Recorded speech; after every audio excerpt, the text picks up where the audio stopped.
today's lecture will be delivered by Dr. Donovan Schaefer, who is the Assistant Professor at the Department of Religious Studies, University of Pennsylvania. His area of interest includes religious studies, especially pertaining to questions on religion, religious affect and secular affect, as well as continental philosophy of religion, secularism, and science studies. He has published mainly three important books. The first one was Religious Affect, Animality, Evolution, and Power. The other one was The Evolution of the Affect Theory, Humanities, Power, and the Sciences. And his latest book, on which we are going to have a thorough discussion today, is Wild Experiment, Feeling Science and Secularism After Darwin. And for the chair, we have Professor Manindra Thakur, who is the Associate Professor at the Center for Political Studies, Jawaharlal Nehru University, Delhi. His area of interest includes Marxism and religion, Indian intellectual tradition, philosophy of mind, philosophy of religion, at the intersection of political philosophy mainly. And then we have, on the discussant side, we have Dr. Dev Pathak, who is a trained sociologist, social anthropologist at the University, South Asian University, New Delhi. His area of interest includes performance, politics, and social theory. And then we have Divya Jyoti, who is a research scholar at the Center for Political Studies. Her area of interest includes religion, politics, especially including Indian intellectual traditions and Bhakti movement and Sufi movements in the medieval times. And last but not the least, we have Varun, who is like with myself, and I'm working on religion and politics in Punjab, especially Sikhism, but mainly interested in issues pertaining to philosophy of mind, philosophy of religion, including both continental and analytic tradition. Before taking any more time, I would now want Professor Thakur to invite Dr. Schaefer to start this dialogue. Professor Thakur, over to you. Yes, I'm really pleased to invite Dr. Schaefer to initiate the discussion on our book. As I said, that this Rishikesh dialogue is meant to have a dialogue between different intellectual traditions and different fields of knowledge on the idea of consciousness. I think one of the areas that needs deep dialogue is the idea of consciousness. I think we have not done enough in this field, and that's why we have started. We are hoping that in future, we will be inviting neuroscientists and others also to engage with us in this. So thank you, Professor Schaefer, for joining us. The floor is yours. Thank you, Professor Thakur and Varun, for this very kind invitation. I'm so grateful to all of you for being here and being willing to engage with this this work. Things that you were saying about the orientation of the Rishikesh Center, being interested in creating these cross-disciplinary and also transnational dialogues about philosophical concerns. I couldn't be more excited about presenting in a space like this, precisely because this is what my book is attempting to do, is to create a sort of dialogue that will hopefully, by taking a variety of perspectives on a subject, shed new light on it. So I've been invited. I believe the format is I've been asked to speak for the book for about the book for about 25 to 30 minutes. So what I'd like to do is share my screen. Varun, would it be possible for you to activate screen sharing for me? Yeah, sure.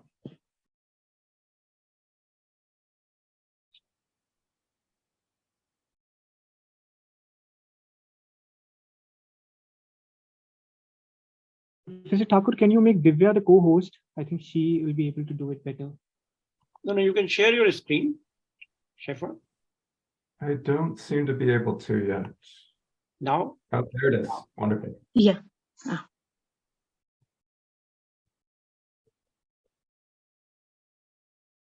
So what I have here is a brief slideshow that will introduce some of the motifs of the book as a whole. As Varun mentioned, I've written a few books. Wild Experiment on the right is the most recent one. My first book was the one you see on the left. This book was called Religious Affect. This came out in 2015. So when I wrote this book, I was very interested in a set of conversations that were taking place in American universities about the relationship between religion and bodies. In particular, there was an increasing interest in seeing religion as something that is not installed separately from our bodies, but as something that emerges from our bodies. Now, this isn't done with an idea to dismiss religion or to in any way diminish it, but the perspective that was being taken was that we can better understand religion by seeing it as connected to bodies, and in particular that we can see how religion plays out in society, how religion is connected to politics, how it's connected to power, by thematizing it as something that emerges from bodies rather than something that is fundamentally separate from our physical life. My contribution to this discussion, as I saw it, was to connect religious studies to an interdisciplinary conversation that was happening elsewhere in the university on what is called affect theory. So there are lots of different versions of affect theory. One of the ways that I came to think of affect theory as a sort of unified conversation is that affect theorists take with some skepticism the idea that we as human beings are fundamentally driven by the intellect, that we are fundamentally driven by a set of kind of clear intellectual coordinates that we use to decide things.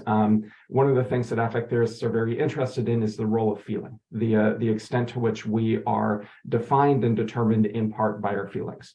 Again, that's not to diminish the human, not to diminish feeling, but to help us better understand what it is that makes us what we are. So I added this to the conversation, and it had a sort of unintended effect. The unintended effect of this book was that there were many people who read it and would say to me, I think you're really onto something with this book. You have identified the extent to which religion is fundamentally about emotion, that religion is not part of the intellectual domain. Now, what was interesting is that some people saw this as a good thing. They thought that that was what made religion so important, was that it helped us to escape from the intellectual domain.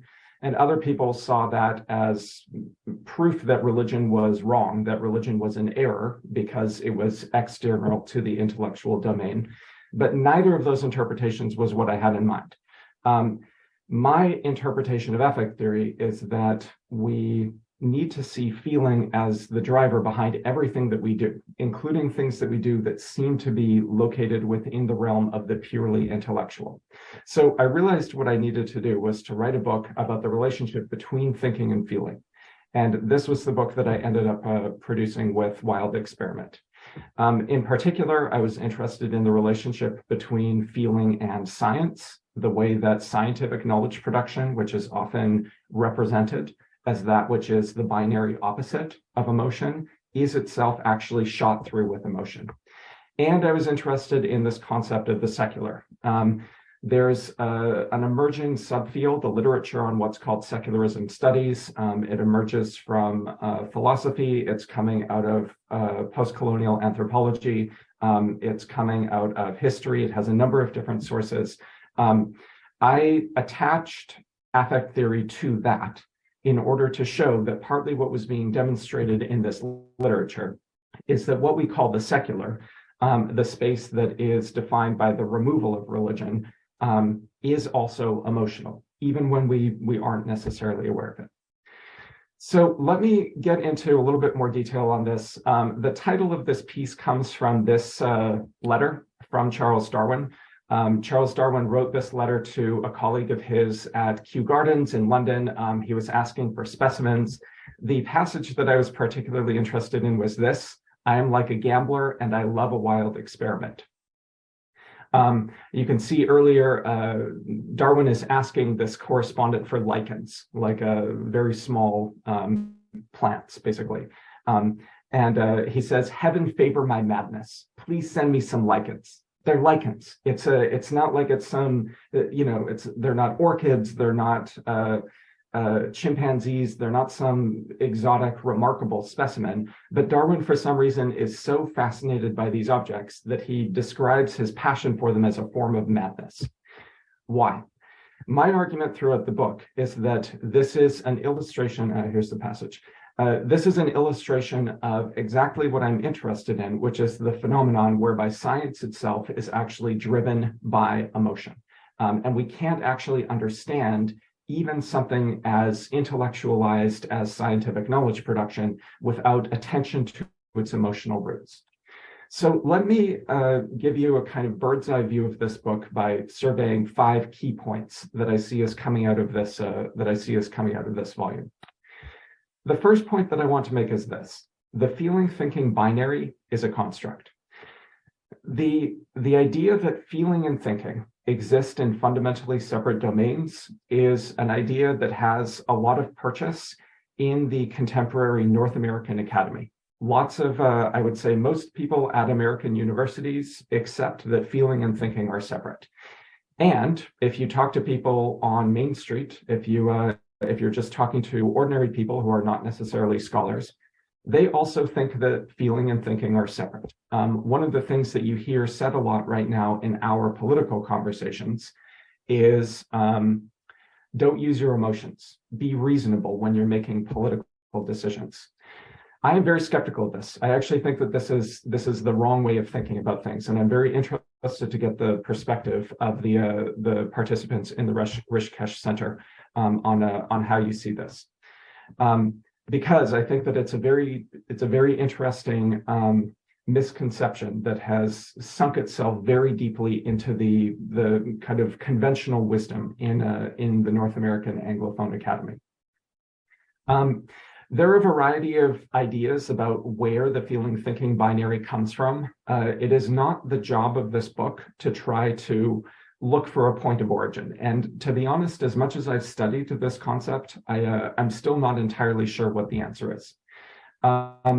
One of the arguments that's made is that the feeling-thinking binary is in some way related to the legacy of the European Enlightenment and European colonization. That something happened during the Enlightenment that consolidated this sense that feeling and thinking were separate. This is a very powerful passage from the poet Audre Lorde and her essay, "Poetry is Not a Luxury," in which she says exactly this. She says, we've been fed a sort of fiction that we are fundamentally creatures of intellect. And in fact, we need to move on from this and recognize the importance of feelings. And in particular, she's making an argument for the importance of poetry as that which does work on our feelings. Partly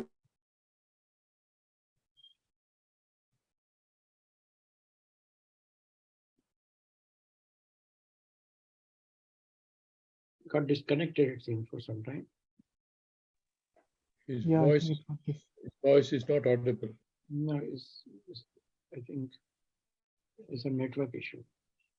Yeah, we can still see his screen, but not.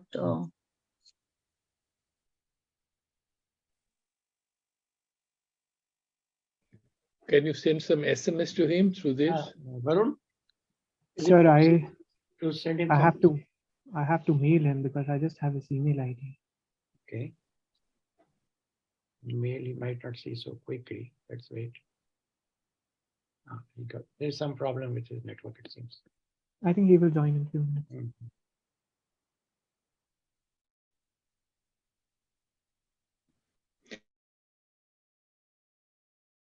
For messaging, right?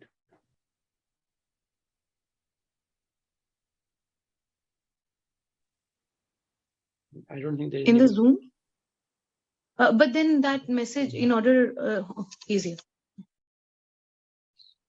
Sorry, you got disconnected for some time. Please unmute yourself. Thank you. Yes, sorry about that. My internet over here is a little bit shabby.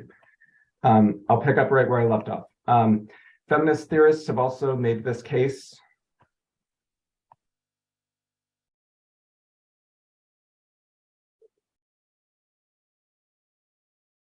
that there's something that is happening in this context in the maybe as early as the 17th century that consolidates the thinking-feeling binary. The argument that I want to make instead is that we need to see thinking and feeling as integrated. We need to stop seeing them as separate. We don't even need to see them as sometimes we feel and that shapes our thoughts. Instead, we need to see the processes of cognition themselves as fully integrated with feeling. So the first half of the book is dedicated to exploring a number of different sources that work through this idea that we need to see thinking and feeling as integrated. I'm interested in particular in the way that this turn to seeing thinking and feeling as integrated also has political consequences. So Jose Munoz, who is an affect theorist, writes about a particular political event that happened here in the United States, which was the nomination of a Latina Supreme Court justice. And how she was criticized by a particular political faction for being too emotional, and therefore for being unreasonable. This is the way that Munoz puts this. Within the right wing's framing, empathy, emotion, and the particular are wisdom's other. But Munoz as well makes this argument that we need to not only reject the idea that to be emotional or to be empathetic is to be non-rational, but we need to reject the binary altogether. We need to come up with an understanding of how thinking and feeling work that doesn't just put the priority on one or the other, but actually sees them as fully integrated. I was very interested to read this article, What Bodies Know About Religion and the Study of It, from the Journal of the American Academy of Religion in 2008. This is by another feminist philosopher. I love this passage because I find that I think this is something that is very recognizable to all of us as scholars. She writes, the sensory patterns that guide our study can be subtle indeed. A tingle of awe in response to a text or ritual or event impels us to learn more. A wrinkle of confusion troubles us to revisit a matter that remains and ask new questions, gather more data, consult other experts. A surge of excitement pushes us on as pieces of our research start falling into shapes of understanding we have learned to recognize. A sense of ease lets us know that our interpretations are objective or empathetic enough or will be well received. Such micro moments in our lived experience, more than our stated principles of procedures, come to define our way of studying religion. I think this is very recognizable to a lot of us as scholars. I think that we realize that when we are reading a text or when we are studying or when we are investigating a source, that we have this continuous texture of emotional responses. Sometimes we experience excitement, sometimes we experience joy, sometimes we experience frustration or even anger, but there's an emotional undertone to all of the scholarly work that we do. This is a more complicated, so the third point that I want to make is a more complicated elaboration of the second point. My argument is that the fact that feeling and thinking are integrated is both why rationality in all of its forms succeeds and also why it fails. So I'm interested in the idea that sometimes an emotional response to something that we are studying leads us astray. We feel very good about a particular interpretation, but that interpretation is wrong. And nonetheless, we are pulled in that direction by our emotions. On the other hand, I also think that it is the feeling of things clicking into place, the feeling of becoming more proficient in our understanding of a subject. That feeling is also what drives successful knowledge. It's also what drives forward knowledge that works to help us better understand the world. There are very interesting illustrations of this from the history of science and from the history of philosophy of science. One book that I became very excited about was by the mid-20th century Hungarian philosopher Michael Polanyi, who wrote this book, Personal Knowledge, in 1958. When you read biographies of scientists, this is a very common motif that scientists will say to you that they really find pleasure in the work that they do.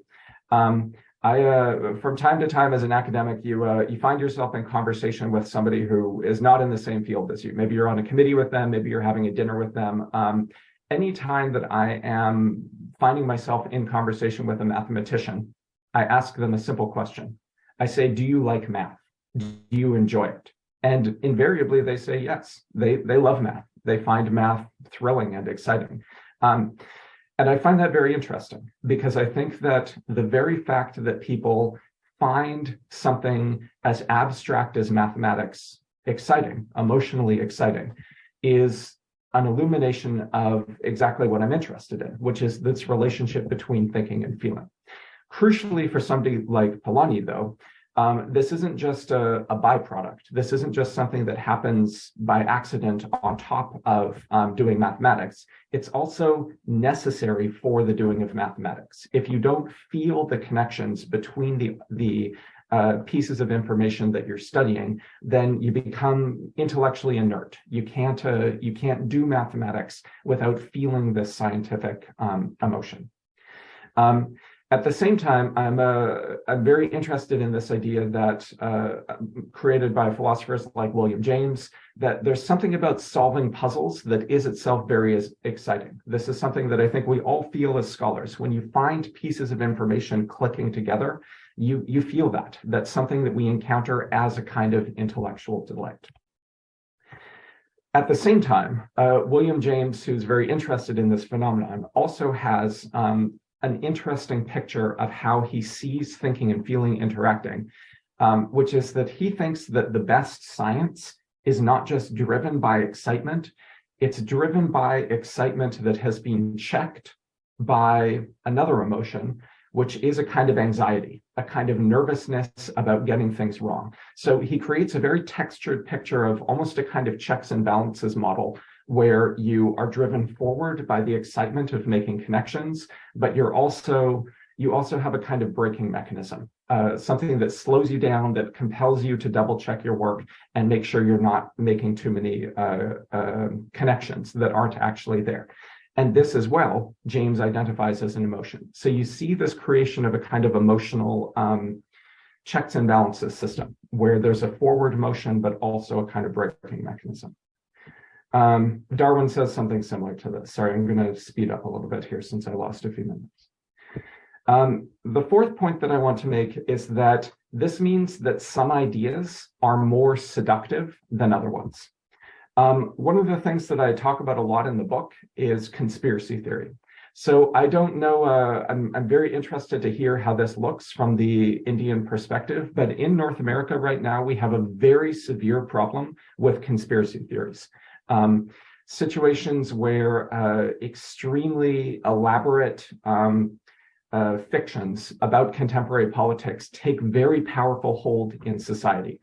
One of the arguments that I make is that conspiracy theory is one of these ideas that is very seductive. It rides the wave of the excitement of making connections and everything, and doesn't have this sort of braking mechanism built into it that says, hold on, let's slow down, let's stop, let's double check our work and make sure that the connections that we're creating are actually as successful as we want them to be.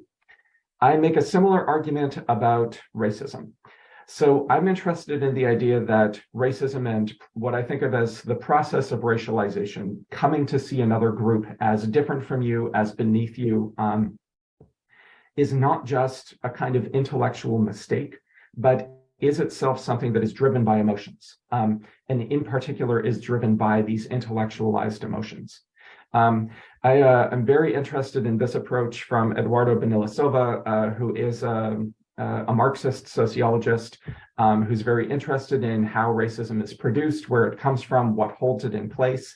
And one of the arguments that he makes is that racism feels good. It's something that produces a kind of emotional byproduct that is very politically powerful. But this racialized emotion is also cognitive. So the idea here is that racist beliefs, racist ideas are motivated by intellectual affects. So this is another example that I give of an idea that is more seductive, that is very powerful, in the political landscape, precisely because of its ability to harness intellectual affects and lead people down a fundamentally misguided path. The final point that I want to make then is that when we think about science, when we think about secular rationality, when we think about any form of rationality, we need to see it not as detached from emotion, but as fundamentally defined by emotion. So a very brief introduction to the field of secularism studies. Secularism studies is an interdisciplinary dialogue that's been happening for about 30 or 40 years, depending on how you count.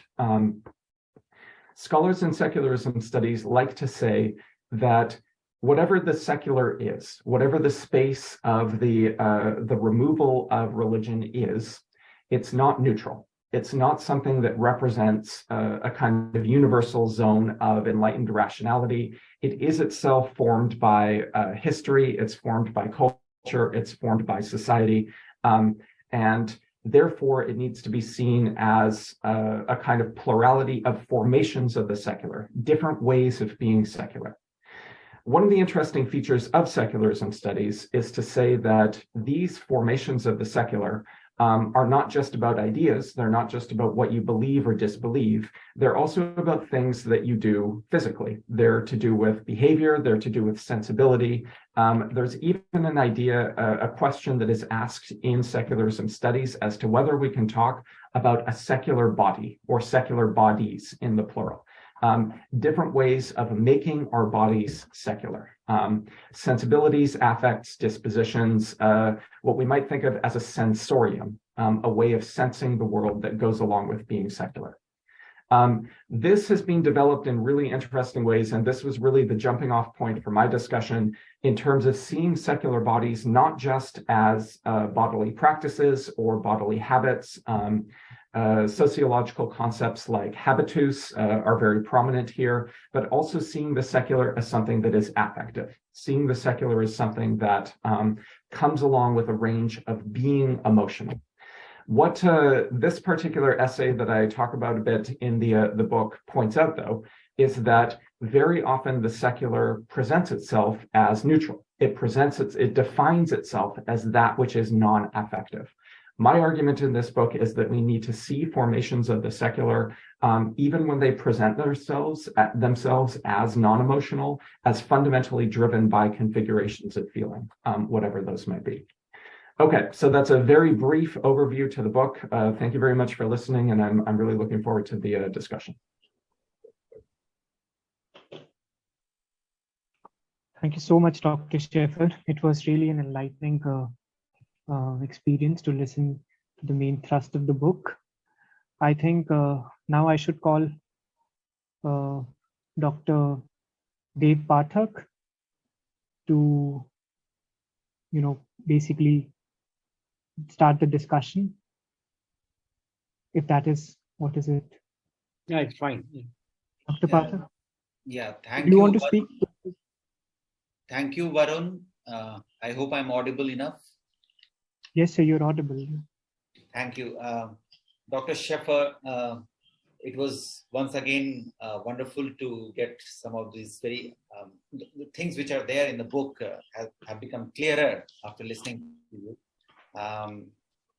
I thought that while listening to you, I will have to revise certain things that I'm going to share with all of us. But then it looks like they stand in their right position, so I'll stick to them. But again, once again, while listening to you, I was reminded of my own beginning in social sciences, with social sciences.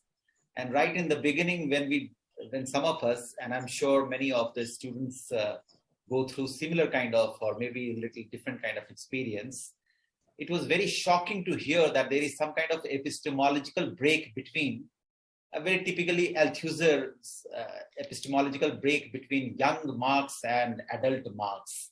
And that break was primarily along the line of this divide of thinking and feeling, that young Marx is too much invested to feelings. It's a romantic Marx, it's a utopian Marx, it's a pretty young Marx ready to play with.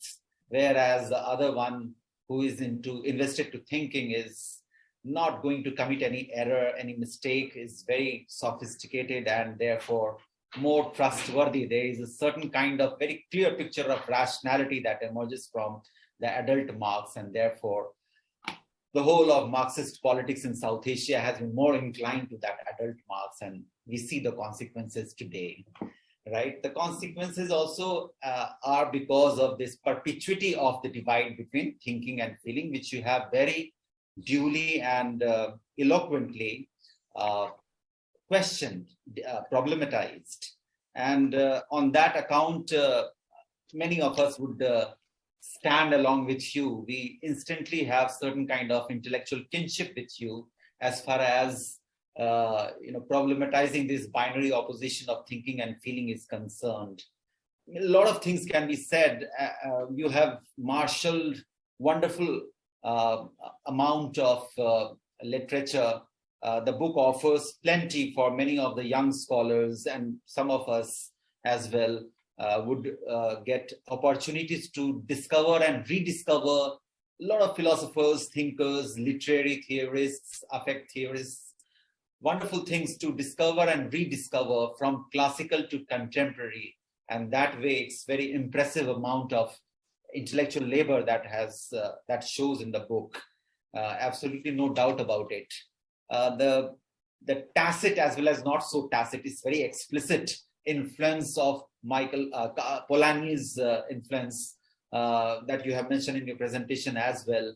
That the whole idea of tacit knowledge in the backdrop is constituted very strongly by Polanyi here, and his idea of personal knowledge. Wonderful book. I teach a course in which is called Methodologies of Social Sciences, because it's offered to sociology students.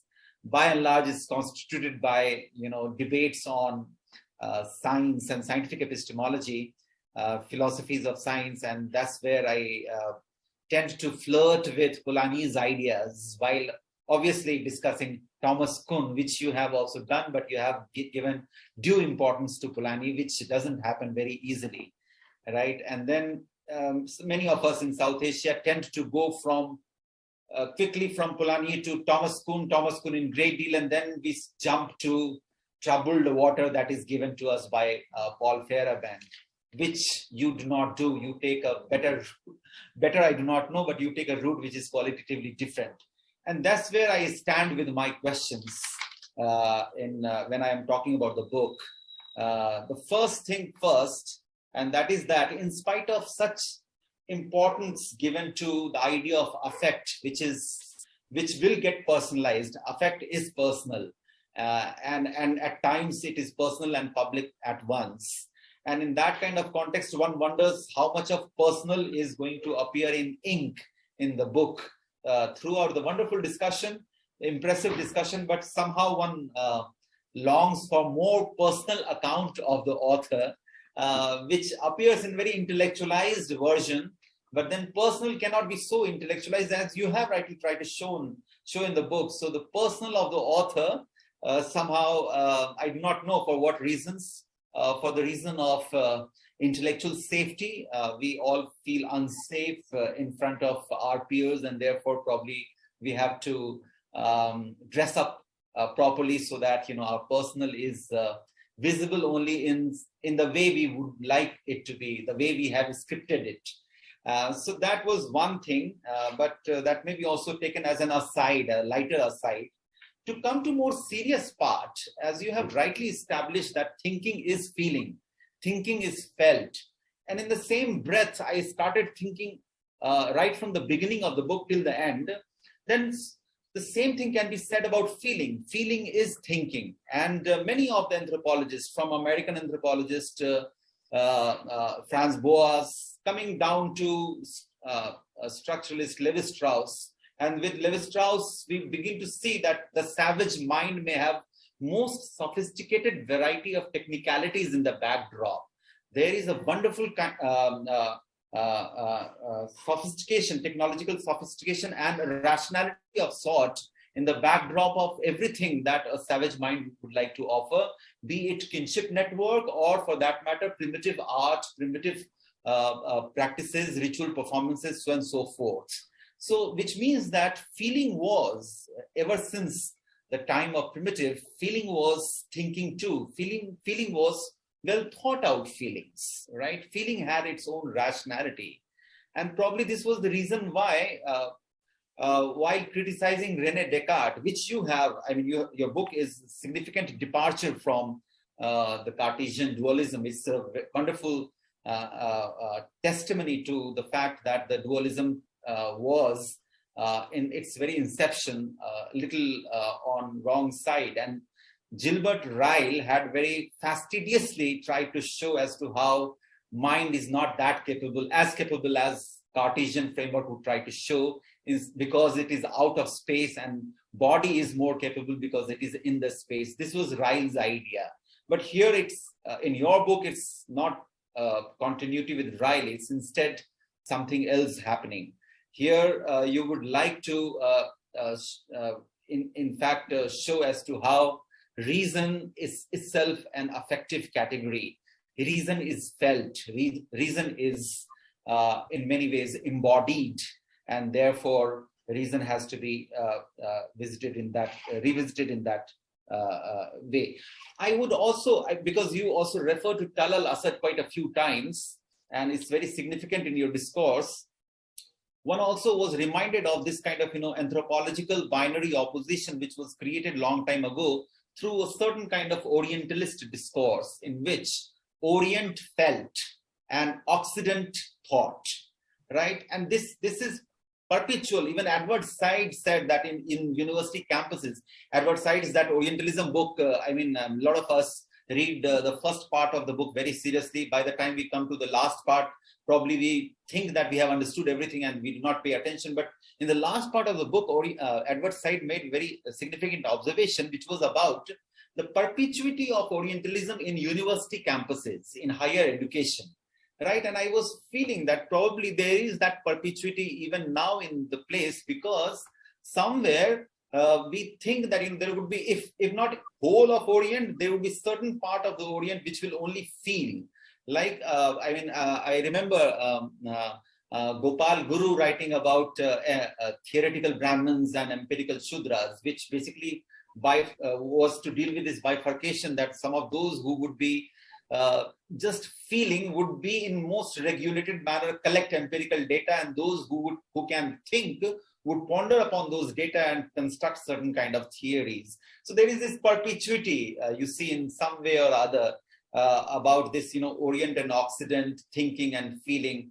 And in that kind of situation, if you're trying to suggest that there is a simplex, I'm borrowing from your book, to give a twist to the idea of complex, even though the facade is simpler, there is a background which is very complex. So the simplex is something which offers great variety of rethinking, and it also opens up a lot of other kind of possibilities which may be much more necessary leap forward from where a lot of urban sociologists at one point of time left us, including George Simmel, who would have suggested that the cities think whereas villages feel, and that kind of continuity which the binaries were implanted in various kind of areas in the realm of education, with children, with adults, in cities, in villages, with spaces, so and so forth. With that kind of larger matrix in which perpetuity of thinking and feeling is ensured, it really becomes a difficult task that the book embarks upon. And with that difficulty of task, one begins to also worry about certain things. One very important worry is as to how to deal with the question of atheism. And throughout the book, it's a central problem. It becomes central problem in large part of the book. New atheism, all sorts of instances of new atheism. And while reading some of those instances which come from America, Europe, I began to wonder about my own intellectual fancy, which comes from the fact that I take interest in very ordinary, really ordinary, not like extraordinary ordinary, really ordinary, in which the everyday affect is very important, and everyday affect is primarily presented to us through various kind of instances of performances. So in that light, while reading your account of atheism and your critical engagement with various kind of instances of new atheism, I began to wonder as to why not to think of the tradition of atheism, which may not be called atheism as such, but there has been traditions of heterodoxy across the world in various ways. And particularly when I think of South Asia, the tradition of heterodoxy has been so strong that long time ago, I mean, even before the advent of Buddhism, and obviously with the advent of Buddhism, it got solemnized, but I do not know how to place it historically, but there was a body of thought called Lokayata, which was some sort of, prototype materialist idea, which translated tantric conception of deha, body, dehvada, bodyism, if you want to say, for better, for the lack of better translation. So some sort of bodyism was there, and in that bodyism, there is a celebration of body as a source of rationality, right? And it gives you a sense that there is the faithlessness is itself a faith, right? Which derives its strength from everyday practices and personal interest, and the personal knowledge, the way every reasoning happens in day-to-day life, that makes this kind of faithless faith, fluid faithless faith, I would say, F3. This F3 becomes very important precisely because in day-to-day life, in here and now, there is a rational expression given to it. And looking at these kind of instances, many more such instances, it is not just in tradition, it is also in contemporary sectarian life, where we see that... We can summarize, if you can summarize quickly then. Yeah. Oh, sorry, I had thought that I will just share some of the fractions, but it's so easy to get carried away with this book. So just to... so even in contemporary life, where we have variety of sects around us, which may not abide by the organized world religion, which has been your interest. Instead of organized world religion, there have been, really heterodoxy of, belief all around us, be in tradition or in contemporary life. And in that kind of situation, one wonders whether Dawkins and atheism can really become the final parameter, or there has to be an imperative of finding more to such a parameter of, atheism, which is informed by the plurality of sectarianism in contemporary world, as well as in traditional heterodoxy. That was one thing. Second thing with which I will end, given the lack of time, is that if affect is so important, and if thinking is felt, and as you have rightly pointed out, the second argument is that it is also vulnerable, it is susceptible to the influences, and therefore the possibility of all sorts of error, including conspiracy, some sort of conspirationism, right? If that is the case, then why do we worry so much about the final truth claim? Why do we have this fear of flaws or fear of failure? Why can't we, even though there is a danger of falling prey to relativism, which has to be addressed at some point of time, why can't we really go with the provisionality of truth, or a truth which is the way it's expressed by the actors in a typical Natya Shastra framework, where the mathematics of emotion would be so important that it would make it clear to all the actors that no emotion is ever it ever appears in singularity. Emotions are always in juxtaposition, and therefore binaries become very difficult to handle, right? So why do we not really, in spite of the fact that there is a departure from the Enlightenment foundation, right? Why do we still give into that something which at some point of time Horkheimer and Adorno had called totalitarian reason coming from Enlightenment. Totalitarian reason, which is associated with this, longing for the truth claim, which would not be susceptible to flaws, susceptible to failure. I would end by saying that probably the book offers an opportunity to return to the dialectic of knowledge and ignorance, a typical Socratic dialectic.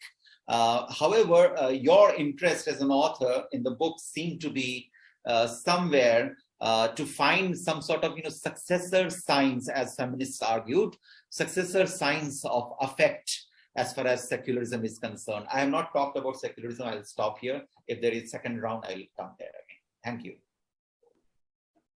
Thank you. Thank you so much, Dr. Dev Pathak, for such interesting questions and such interesting take. I think now I can ask my questions because I'm also a discussant here. So I think I really enjoyed the work because I feel that there is a continuity between your earlier work, especially the work on religious affect, and this work, which is mostly dealing with the affect as it manifests in the science discourse and secularism discourse. I'll be, because of the paucity of time, I'll come specifically to the questions. I thoroughly enjoyed reading the part where you're discussing the controversies surrounding Darwin and Huxley, as well as controversies surrounding neuroscience, especially the framework given by Antonio Damasio and the likes of affective neuroscience, Jack Panksepp and others. Concerning this, this whole framework of affective neuroscience, my first question is that how do you see the critique of such paradigms, especially from the likes of Patricia Churchland and Paul Churchland, who have been arguing that this affective neuroscience is is not based on strong hard evidence.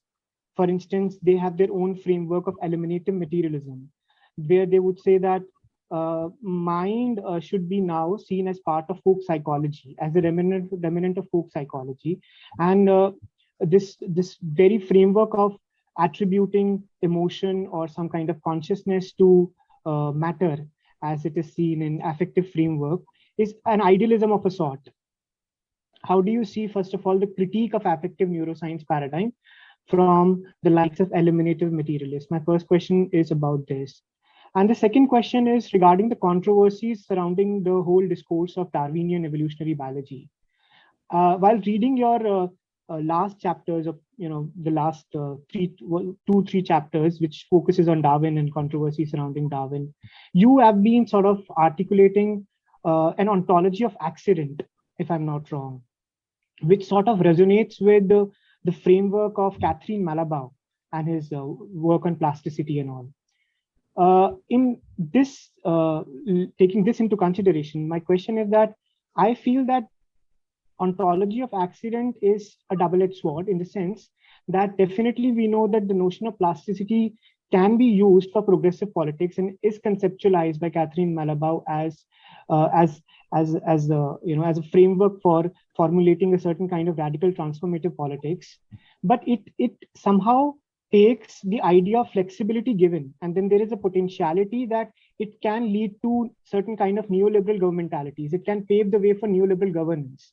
For instance, Catherine Malabau, I know, that has critiqued the idea of neoliberal governance and flexibility and has espoused a radical conception of plasticity, but she also espouses a liberal subject, and that liberal subject somehow falls into the prey of a certain kind of materialism, which many philosophers have called new or idealistic materialism, especially the likes of Jane Bennett and William Connolly and others. So how do you see this ontology of accident has this potential? I mean, framing Darwinian politics, framing Darwinian conception as an accident, in the sense that it can be misused.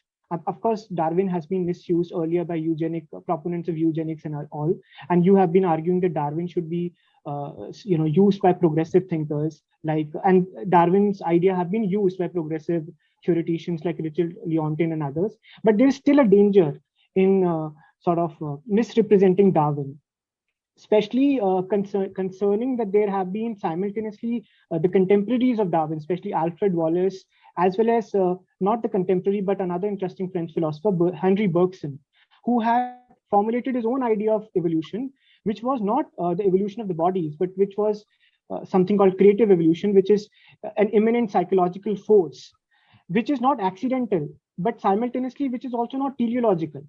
So do you think that framework of Henry Bergson and maybe, Deleuze that comes after Bergson can provide a much better framework of conceptualizing not just in natural reality, but as well as social reality, because it's totalized, it's more holistic as compared to the ontology of accident that somehow you are espousing that Darwin had sort of formulated. And my last question is concerning, new atheism, this whole paradigm of new atheism. And you have been very, I think correctly argued that new atheism is a kind of passion for reason. So there is a commonality between Darwin and new atheists, that they both have passion for reason, but new atheism takes a wrong turn in the sense that it takes emotionality or affect out of the scene, and it sees science as completely neutral. But simultaneously, we know that there have been other kind of atheists. For instance, we know that Richard Leontin, for instance, or Stephen Jay Gould, who were progressive scientists who have also used Darwin in a certain way, and they have also formulated a certain kind of progressive affect. So I feel that affect within the atheistic framework has the potential to go either way. It can be seen, it can be interpreted, or it can be manipulative in a negative sense, but it also has the potential to be interpreted and framed in a progressive political fashion. So these are my three questions. I can come again if there is some time left. Now I would invite Divya Jyoti for her remarks and questions. Thank you, Varun. Thank you so much, Dr. Schaefer, for this insightful book and also your interesting work that has brought out a powerful critique of new atheism through Derrida's deconstruction and evolutionary biology, and also through this how you bring a sharper focus on the religious affects.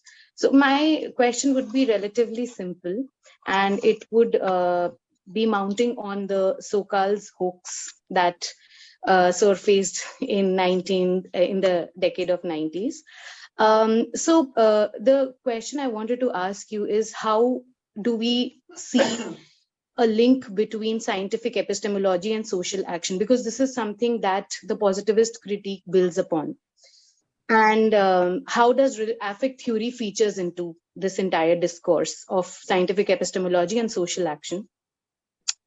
So this question is primarily because as a response to Sokal's hoax, which Professor Sundar Sarukai had mentioned, that prioritizing scientific epistemology is to shift the focus and thereby negates the possibility of action and emancipation. So how do we actually look at this entire debate then? Thank you. That's it. Yeah. Yeah, Dr. Thank you, Divya. I think we can take the first round of questions, and then we'll switch over to the second page. So I would request Schaefer to respond to these questions. Is it fine, Varun? So I think then we can have second round, and we can take questions from audience, right? Audience, yeah.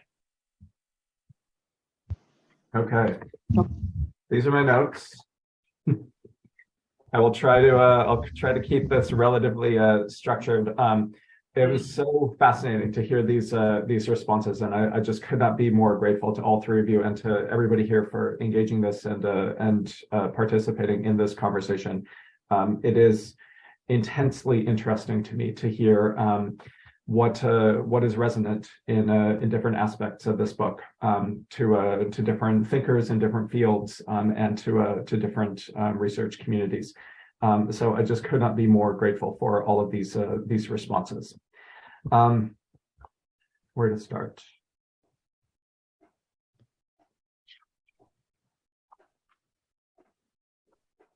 I'm going to try to link a few things together first and sort of respond to these responses in clusters, and then I'll get into a little bit more detail, but I'll also try to not take up too much time. So we've got some time for discussion afterwards as well.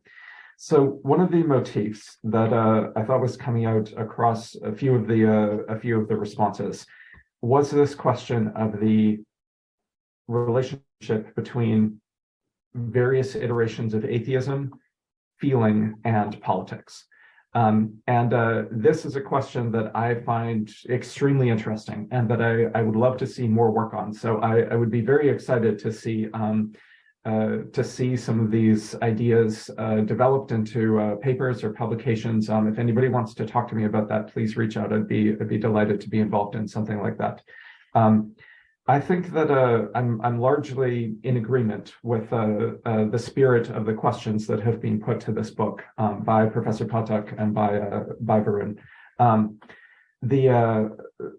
very interested in this idea that atheism is not just one thing. There are many versions of atheism, and those different versions of atheism are sometimes devised according to distinctive intellectual parameters, distinctive philosophical parameters by which the particulars of an atheist worldview are worked out, because there are lots of different ways that we could build an atheist worldview.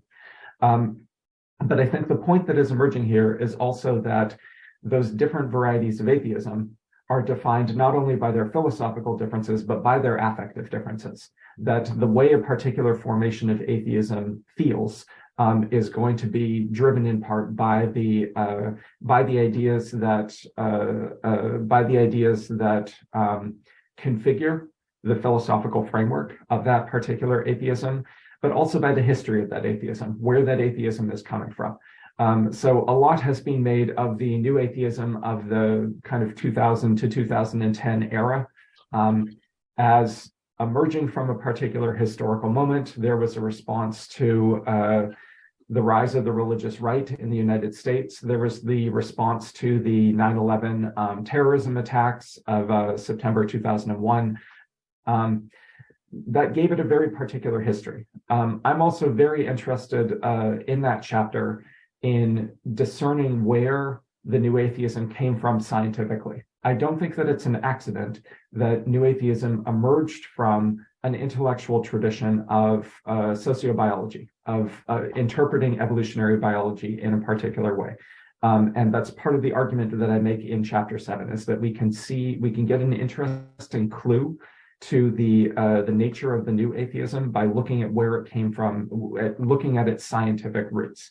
And it's also interesting, Varun, you mentioned that the counterpoint to the new atheists, the visions of how science and religion can relate, presented by figures like Stephen Jay Gould or Richard Lewontin, they were not only on the other side of the new atheists in the atheism debate, they were on the other side of exactly the same group of people in the scientific debates. But those two frameworks, in theory, shouldn't have anything to do with each other. And yet there's a very powerful correlation. You can actually predict more or less effectively where somebody was going to land on the atheism debates, what kind of atheism they were going to build, based on where they were landing in these earlier scientific debates. So that's just to signal broad assent with the spirit of all of these questions. I think that we need to see atheisms in their particularity. I think we need to see them as plural. We need to see them as meaningfully different from each other, not only in terms of their philosophical and scientific backdrops, but also in terms of the affects that they bring in their formulations. And I think that those affective dispositions also meaningfully shape the politics that flow from those different varieties of atheism. So I think that that's a way of just signaling assent to the very important questions that have been put here.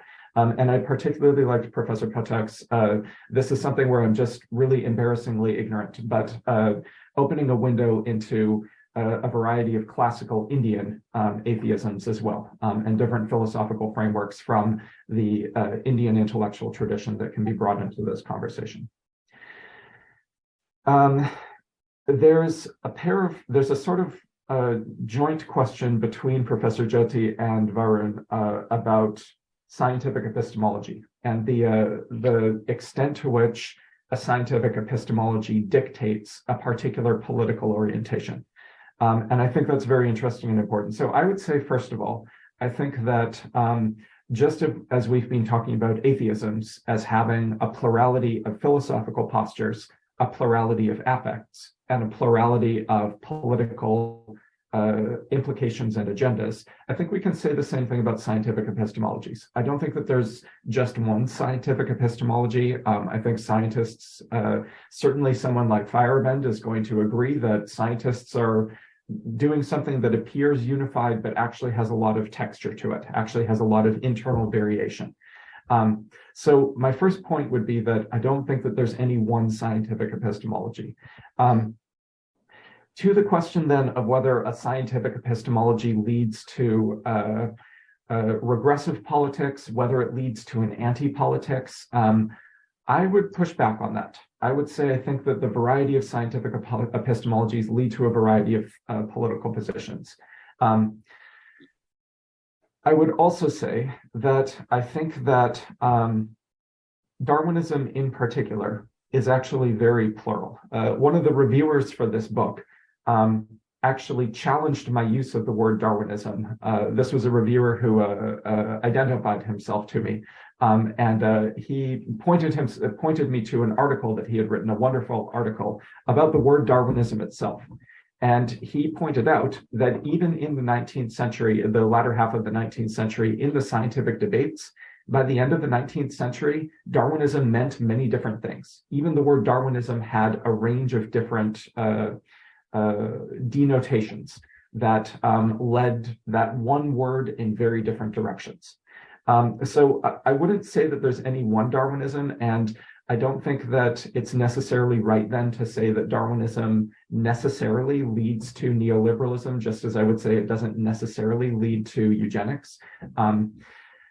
And I would also say that in order for Darwinism to do, even if it does seem to lead to those things, there need to be a lot of other factors as well. I'm skeptical of any presentation of a particular idea that just says this idea from time A, 100 years later, led to this other idea in time B. To me, the picture of how intellectual currents unfold is just much more complex than that. I also would say about Darwinism, last point on this, I don't actually think that Darwinism is as fixated on plasticity as Malibu makes him out to be. I think that Malibu, there are certain things that I like about Malibu, but I'm also very skeptical of some of her interpretations. I actually read Darwinism as being about a very complicated dynamic between things that change and things that stick around. You can't have any version of Darwinian evolution without constancy, without something that is passed on, something that is transmitted, something that remains intransigent in lines of development.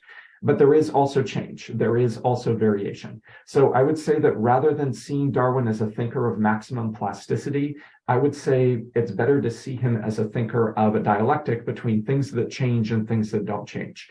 I think that I wouldn't say that that necessarily leads to progressive politics. I wouldn't necessarily say that that leads to regressive politics. I think there are a range of political implications of that approach. Professor Jyoti asked a really interesting question about the relationship between scientific epistemology and social action. I am really interested in the Sokal affair. I think it's just a fascinating historical moment that says a lot about the history of the European and American academies. Just the kind of preoccupations and obsessions of the American Academy in that mid-90s moment.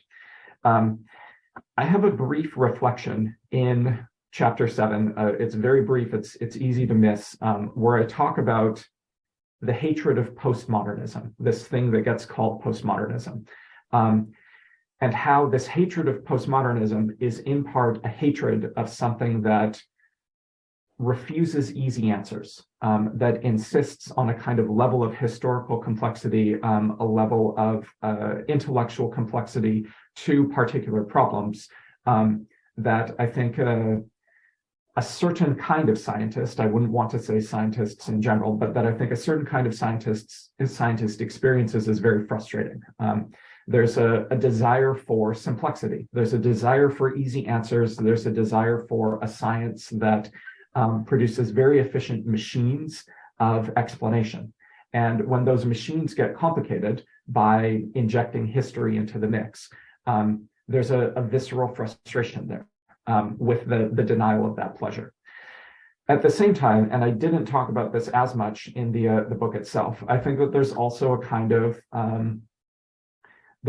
perverse pleasure in complicating everything, and I would say that is also an intellectual affect. There's a kind of very devout. I don't love the word postmodern, but let's call it postmodern now, just as a kind of shorthand. There's a kind of devout postmodernism that says nothing can be said. We can never say anything with confidence. There is no statement that can be made without lapsing into some sort of totalitarian logic. Professor Pathak brought Adorno and Horkheimer into the conversation as well, and you can see them as kind of an antecedent of that. I think that that's also an intellectual affect. I think that that's also a kind of way of responding to any conversation with a kind of trump card that is itself very exciting. So I don't make a kind of a normative assertion in that chapter, but I would say that I think, again, there has to be a middle ground. We've got to have a science, we've got to have a commitment to knowledge production that recognizes complexity, that expects complexity, and that recognizes that simple answers will often be self-serving and defeatist. But we also need to recognize that we are knowledge producers and that we are out here trying to make knowledge and trying to better our understanding of the world. And I think, once again, a range of different political consequences can flow out of that epistemology. I don't think there's any one necessary political ramification of seeing the world in that way.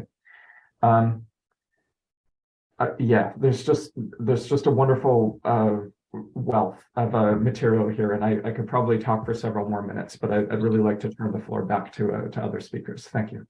Thank you. In the second round, I think I would request Swami Shyama Chatan to reflect. Yeah, a very interesting piece of work and very enlightening. I just would like to share very brief thoughts on this. Number one, in the Indian tradition, especially the Dharmic tradition, search for truth and bliss or happiness are kind of intertwined in an integral search for self-realization. So, when a person realizes the self or finds the truth, he's also kind of overwhelmed with happiness. A beautiful articulation of that feeling is captured in the book called Panchadasi by Vidyaranya, a 16th century author from Karnataka, who sort of narrates in the Tripti Dipa Prakarana, in the 7th chapter of that beautiful book, how he's saying, Dhanyo aham, I'm super happy, I'm so privileged, must have done a lot of punyas, which means a lot of pious activities. I must have struggled a lot in different births. How else could I realize the truth? So exactly what you mentioned. And Shankaracharya, while commenting on the Upanishads at different places, he's saying that when you realize yourself, you're not discovering anything new because there is nothing new to achieve. You just discover a pair of spectacles which you're wearing, but you're not aware of it. But then why should you feel happy? Because you're already liberated. But he says this knowledge gives you an overwhelming sense of happiness. And he compares that with, it's like a person is carrying a heavy load on his head and you take it off. So he's saying that this load of ignorance, which is self-assumed, when you realize the truth, you can get rid of this imaginary load which you're carrying. So I loved the very idea that the affect theory that you're presenting is going beyond the binary division between what is cognitive and what is cognitive, what is emotional and what is completely rational. Now, there is a catch there, there's a problem. How do we have a conversation if we reject rationality as a playing field on which we could share each other's points? What we are left with is only a set of emotions that we can talk about to each other. As possible, we can have that kind of a play. And you can take recourse to postmodernism, blah, blah, blah, and you can say, yeah, we'll have a dialogical play in a way which is not necessarily rational, but there is sharing and therefore there is warmth. Fine enough. I would like to know what you think about ethical reflection, because to my mind, ethics in one domain, neither can you call it completely cognitive, nor can you call it cognitive, even though there are thinkers who would like to argue that, like R.L. Stevenson and all will like to say that it's a cognitive thing. And then, you have, I don't want to get into it. Where do you place someone like Immanuel Kant and his whole reflection on how to be good? So I would say that we need to find an answer instead of sort of getting lost in these fight between whether the domain has to be rational or emotional. We need to find a common ground where we can share our thoughts and feelings with each other. We have to discover grounds for intersubjectivity. The biggest problem in whether it's US or it's India, thanks for raising that issue of conspiracy theories, it's not only US, also India. Because what was available as moral warmth in a city-state is kind of being sought in subcultures which can be violent, which are driven towards violence. So what you call conspiracy theories and seductive ideas, which not just racism, in India it's communalism, ethnic identity. And in the name of radicalism, in the name of progressive politics, we have kind of glorified, deified our own primitive desires and tendencies, and we are lost in our little selves. I mean, that's what I say. So it's so problematic for someone like me. I mean, I was a student of political science, but now I'm a monk. I cannot talk to fellow monks because I see they are very, very irrational. They are kind of cased in their own ethnic identities. Whether it's a Jew or a Christian or as a Muslim, a conversation becomes all the more difficult. And I think we have to break new grounds to embrace each other in a spiritual domain where we can touch each other, not physically, not through logocentric dialogues, but through a sharing of common goals for happiness, for liberation. And that's what, whether it's the Buddhists or it's the Vedantists, because the attitude, we have both the tradition of devotion as well as knowledge. What Vedanta says is you are not happy, you are agonized. The answer to your agonies doesn't remain in the domain of emotions. You have to analyze them. You have to go beyond, and the only way you can do it is through knowledge. Rite jnanam na kaivalyam, without knowledge. Even in Christianity, in the Bible, Jesus says, let's you and I argue together. We talk about argue, but we don't look at that word together. He is also emphasizing on together, isn't it? So where do we find that domain where we can return to that mode of engagement where we discover a fraternity, we rediscover our love? I think without it, this discussion about social action and this and that, and I think these are kind of hackneyed ideas. I'm tired of it. The idea is, how can we rediscover ourselves and hug each other in a more spiritual way? Thank you for your wonderful work. Thank you. Can we take some more questions? If anybody has. Rashi. Perhaps I could respond to that, and if other people have questions, they can reflect on them while I respond. Okay, sure. Thank you.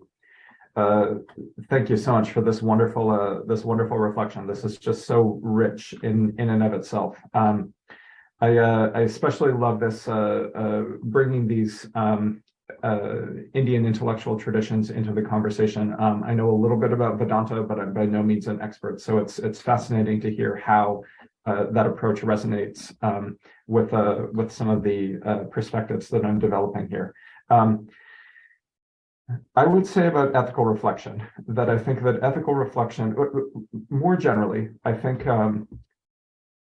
one of the things that I really struggled with in writing this book was finding that the words that I was using, like rationality or like emotion, in trying to break down the binary between them, the words themselves have been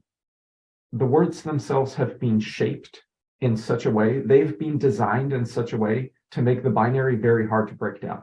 It's just very hard to talk about rationality as something that has an emotional dimension, because at least in the context that I come from, rationality is defined as that which is not emotion. So the challenge that I faced was, and I'm not sure I was entirely successful in this, but the challenge that I faced was trying to map the zone that emerges when we move on from the thinking feeling binary, when we see rationality as always related to feeling, and when we see feeling as potentially itself always related to rationality. So I would say that this question that you're asking about the zone of conversation, the zone of persuasion, the place where we come together in dialogue, is one of the most important questions that we can be asking right now. And I'm not sure that I have all of the answers to it. I mean, I know that I don't. My one reflection to add to this conversation is that I think that it's very important to recognize that rationality is never something that appears on its own, that does not have an emotional dimension. I'd be very interested to hear how this looks from the Indian political context. But one of the issues that we have in the context of the United States in particular is people will very often say, I am being reasonable and you are being emotional. And I think that that's a very dangerous move, because I think we are always being emotional all the time. And we need to learn how to study our own responses to a particular question or problem in front of us, and think about it as something that is not driven by pure intellect, but that is also defined in part by feeling. Put another way, the question that I'm interested in is, how does something come to feel reasonable to us? Why do we look at something and say that is absolutely reasonable, and then hide our emotional response to it and say, I'm not having an emotional response to this, it's just reasonable.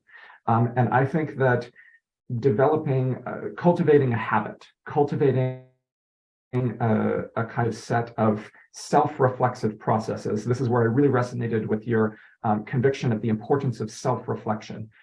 Cultivating these self-reflexive processes where we try to better understand how our own rationality works and to recognize the emotional infrastructure that makes us rational in the way that we are. That to me seems very important. Even a thinker like Kant, people will ask me about Kant sometimes and say, does Kant have an emotional dimension? Absolutely, Kant has an emotional dimension. If mathematics, which is just abstract numbers on the page, has an emotional dimension, then Kant, who is the great systematizer and sees all of the different intellectual pieces of his philosophical framework fitting together in a single piece of perfect philosophical machinery, Kant absolutely has a kind of emotional core to what he does. So I think that looking at tapping on these philosophical frameworks and saying, what is making this work? How is this being driven forward by an emotional engine?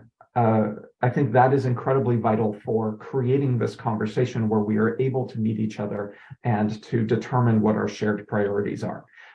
That doesn't mean abandoning rationality. It means better understanding how rationality is made and recognizing how it is that something might come to feel true to us. I'm just buzzing with this. I could actually talk more about this, but I'd like to hear more questions. Thank you so much for this. I need to think about this some more. It's wonderful. I think the core idea that you are making is very significant, and we should focus a little bit on that how these are not two different things, but the term that you use is messing up. Yes. Right. That they're actually together. One of the tragedies is that we try to first separate that, then we try to see how it influences each other. I think it's really impressive argument that you put forward, that it's not possible to separate them. They are not two things actually. Maybe it's a problem with the binary language, English language, which itself is binary. It's creating this kind of binaries all the time.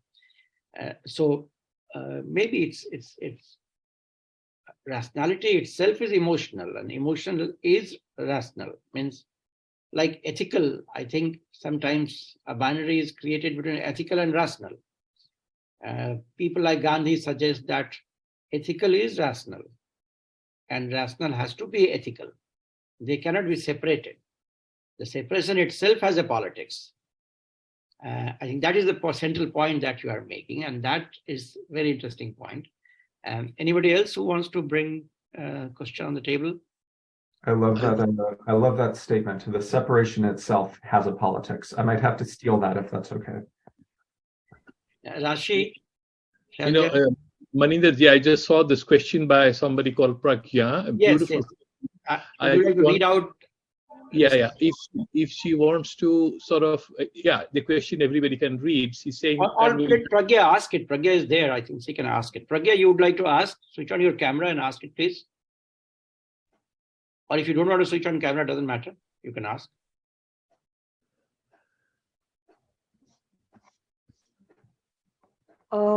Good evening, everyone.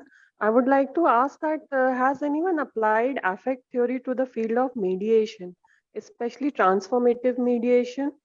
Has it been applied to that area? Because it gives importance to the emotions of the disputants, and it's called as venting. And it also, they try to think of solutions together which are mutually acceptable. So do you think affect theory can be applied to transformative mediation? It's a very interesting question, yeah. Pragya is doing her PhD on alternative justice, and she's working on mediation at the moment, mainly civil mediations, right, Pragya? She's almost there to finish her PhD, yeah. No, I just wanted to share that I saw one such instance once in New York. The Christian Science group, they do a lot of truth and reconciliation mediations. And in Buddhism, they have theories on how to do mediation, which transforms both the parties. And if you remember, Mahatma Gandhi himself did that experiment in the prison. So coming together always involves transformation on both ends. And in Mahabharata, we have a lot of instances where mediation fails because either of the parties refuses to get transformed, like Duryodhana. So that's beautiful. Yeah. Can we take some more questions and then we can move? Anybody else? We have. Could I respond to Pragya's question? Yeah, please. I don't have a lot to say, but I think this is a wonderful idea, Pragya. There's a lot that is being written on affect theory in a variety of fields, including education. There is some work that has gone on in affect theory and sociology, but I don't know that anybody has directly applied affect theory to this. And I think you're really onto something with the idea that there are resources in affect theory for maybe helping to talk about transformative mediation, and possibly also resources in transformative mediation to better understand affect theory. That would be a wonderful research project. I think that would be a very easy research article to place if you ever wanted to pursue that, and I'd be happy to talk to you about that if you want to send me an email. Thank you.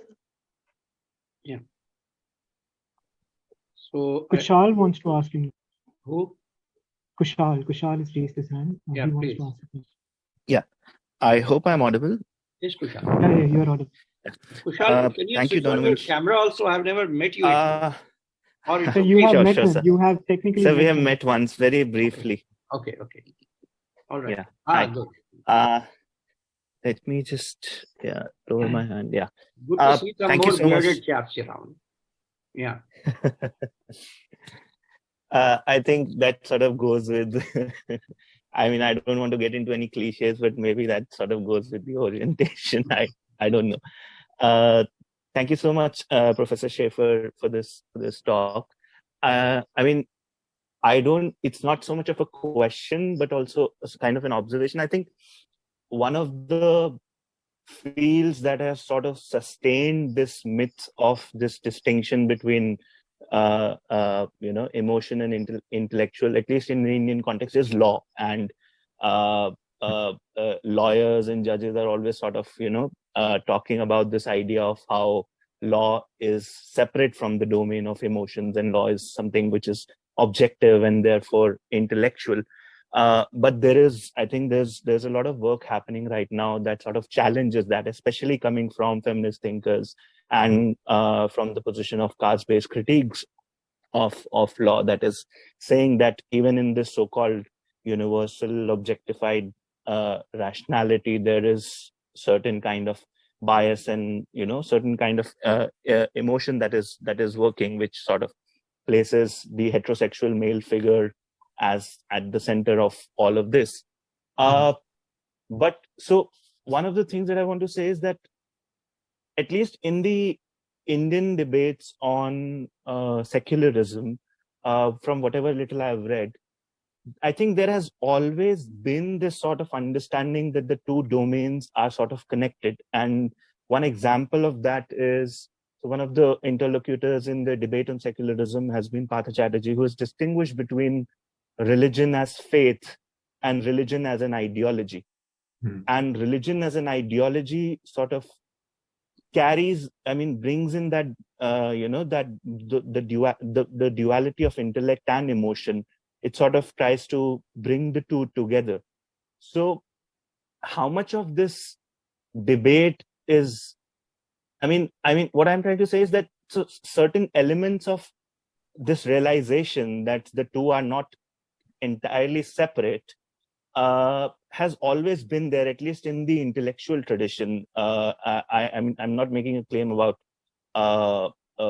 wider politics. I think if we look at right from 47 onwards, Indian Constitution even uses the word scientific temperament or something. It's not exactly scientific temperament, but I think it's in the fundamental duties chapter. It uses, and it goes back to Nehru's idea of cultivating a scientific spirit and those things. So maybe in the broader political domain, we find that there is a conceptual separation, but at least I think intellectually there has always been that realization that the two are not entirely separate. And then the reverse side of it is that, yes, the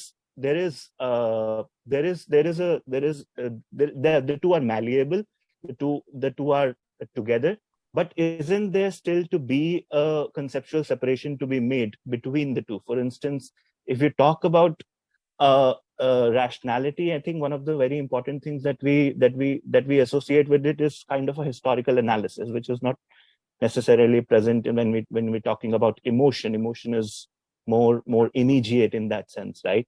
So how much of this malleability then stands? Because I think there is still very much a conceptual separation there to be made between rationality and emotion, and of the two. So I don't know if I'm yet to read your book, so I've missed out on a lot of things in the conversation, but I hope some of this makes sense.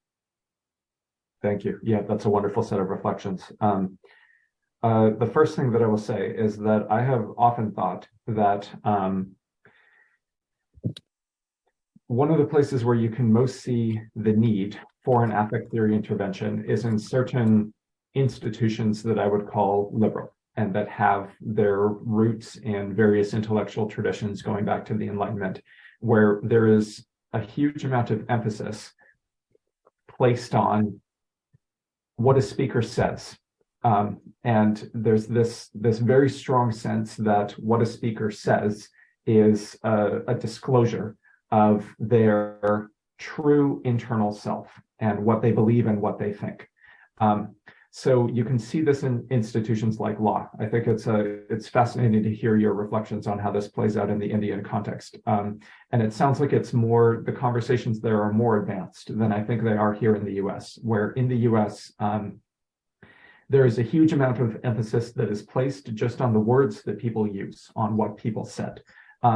So here in the US, we have criminals like the mafia. Very famously, the mafia got incredibly good at saying what they wanted to say without actually saying it. because they knew as long as they weren't actually using the words that they couldn't be prosecuted in a court of law.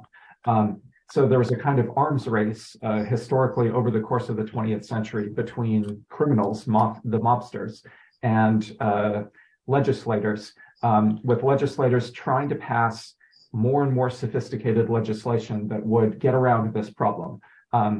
Because mobsters had basically, they'd hacked it. They'd hacked the system and figured out that all they had to do was say what they wanted without actually saying what they wanted, and to sort of speak in code. And interestingly, this is also one of the arguments that's made about Donald Trump, that Donald Trump uses the language of a mobster to sort of say what he wants without actually saying it. Why does he do that? Because then when his words are reported on in the press or when he is subjected to judicial scrutiny, he can say, I never actually said that. I never actually said that. He always has plausible deniability that he actually said what people are saying that he said. So I think that it's very interesting to think about institutions like law or journalism or even the humanities as domains where there's still a huge priority placed on what is said. And that's a liability. That's a limitation that doesn't recognize just how much can be done without saying what you actually want to say. To your second point about whether rationality is something that is distinctly historical and emotion is something that is immediate, I would make the argument that our emotions are very historical, that we, in fact, very often what it is that makes us what we are is the way that we feel about things that happen to us, the emotional balances that are associated with our memories. And then you can even expand that and talk about the emotional balances that are associated with history itself. You could talk about historical moments that define, you could talk about something that happened, 100 years ago, 200 years ago, sometimes even longer, that is considered to be very definitive of today's politics. An ethnic controversy or something will often harken back to something that happened 50 years ago or 100 years ago or 200 years ago. But it's not an abstract sense of this thing happened and we need to respond to it. It's the emotions that are associated with that event in historical public memory that define its current political implications. That's the argument that I would make. I would also say that I think that emotions are also future projecting. It's also the way that we feel about what is going to happen that has significant implications for what we do now. So just to say, there's a bigger conversation to be had there about the relationship between emotion and time, but I would make the argument that emotions are also temporal, and that the way that we think about the future or the way that we think about the past is always infused by this emotional dimension. I'm not sure I can resolve your concern now, but that's roughly how I would respond to it. Thank you. If the time allows, can I ask one more question? One or two more questions? But I can see Rashi raising hand. So I think she can ask first if you want.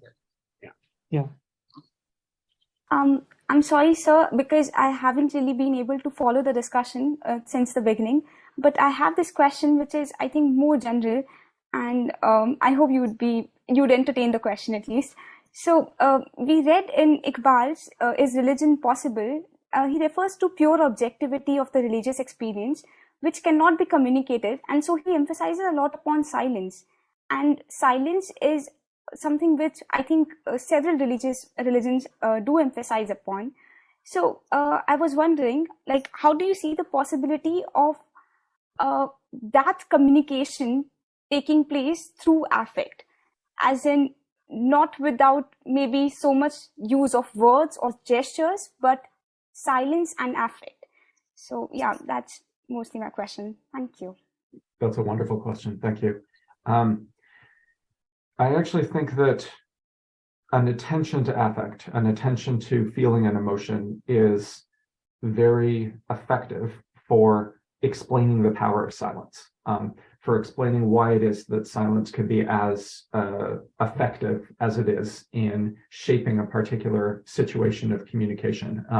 It actually relates in interesting ways to Krishal's question about the importance of words to certain institutions. But then but we also know that people are communicating without words. They're saying things without saying exactly what it is that they want. And sometimes they're saying things without saying anything. So I am very interested in the way that people communicate with facial expressions. I'm interested in the way that people communicate with hand gestures. I think that people communicate with posture. I think one of the things that if you've ever taught a class before, your students communicate to you with their posture. Are they leaning forward in their chairs? Are they leaning back? Are they slumped over? You can tell a lot about how somebody is responding to what you're saying based on their posture.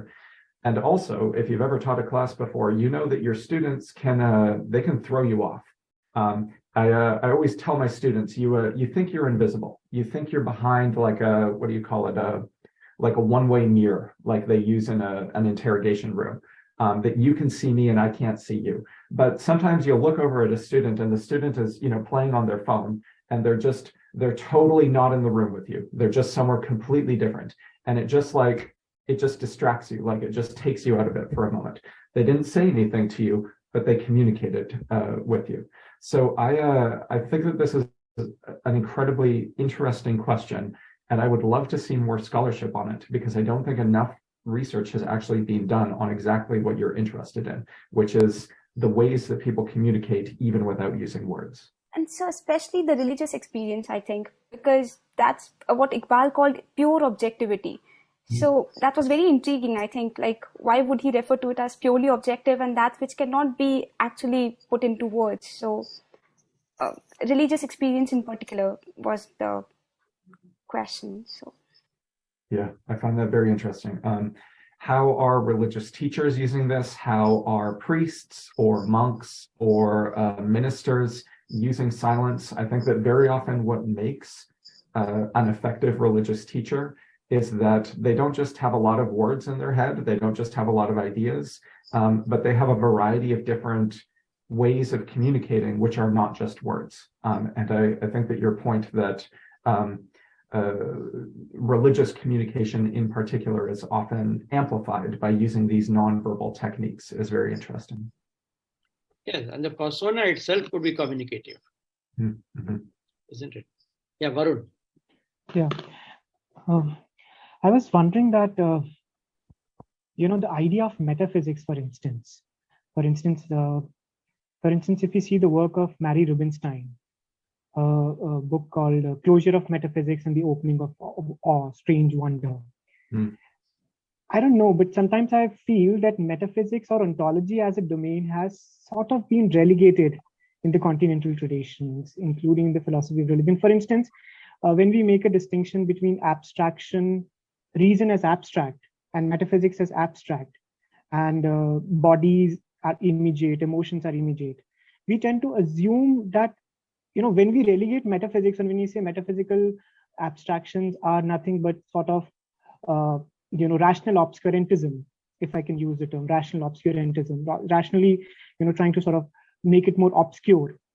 I feel we are falling into the same trap of Cartesian dualism. It's also a dichotomous way of interpreting things. So I feel a lot of the continental traditional philosophers, including philosophers of religion, in their process of relegating metaphysics or trying to come out of metaphysics, they are ignoring that metaphysics and this very, endeavor of thinking in terms of abstraction is also part of a being. So it should not be called as closure of metaphysics. It should be this cognitive wonder or aesthetics wonder or metaphysical wonder are one, if we are having a monistic sort of framework. And I couldn't agree more. And just a small question regarding Damasio's framework, and because you have used Damasio's arguments. Damasio, if I'm not wrong, makes this distinction between feeling and emotions. And he says that emotions are about actions and feelings are private subjective experiences.